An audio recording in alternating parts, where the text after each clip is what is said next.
सम्पूर्ण नमस्कार टक्राउन चाहन्छु। आज मैले यो मुडे घार राख्ने स्ट्यान्ड यो मेरो आफ्नो आइडिया हो। प्राय जसो यो मुडे घार चाहिँ हजुरहरूले भित्तामा रस्सीले बाँधेर राख्ने चलन छ। यो चाहिँ मैले एउटा नयाँ तरिका नयाँ टेक्निक अपनाएर अलिकति सोचेर चाहिँ मुडे घार कसरी राख्न सकिन्छ, हामीले छतमा कसैलाई इन्ट्रेस्ट हुन्छ मुडे घार राख्ने हैन, कसरी राख्न सकिन्छ त्यसको बारेमा चाहिँ अलिकति मैले एउटा स्ट्यान्ड बनाउने परिकल्पना गरेको थिएँ। त्यसै अनुसार मैले बनाएको छु। तपाईहरुलाई पनि म देखाउँछु आउनु। ल हो यो खालको मुडे घार राख्ने हेर्नु यस्तै यो स्टाइलले बनाइन्छ।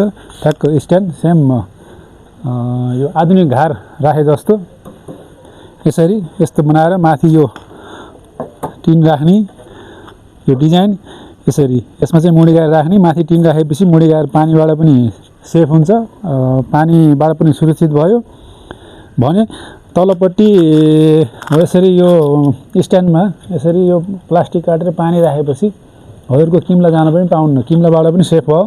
र मुडे घारको लागि विशेष गरेर यो अलिक नयाँ डिजाइन मैले चाहिँ बनाएको हो सोचेर। हजुरले पनि यसरी चाहिँ घरमा यदि मुडे घार छ, किम्ला गरेर सताउँछ या अन्य चिजहरु जीवाणु गरेर सताउँछ भने यसरी चाहिँ बनाएर राख्न सक्नुहुन्छ। यस्तो स्टाइलले माथि टिन राखिदिने, पानीबाट पनि सेफ भयो, तल बोतल पानी राखेपछि किम्लाबाट पनि सेफ हुन्छ। यो स्टाइल कस्तो लाग्यो हजुरलाई कमेन्ट गर्नु होला है। ल।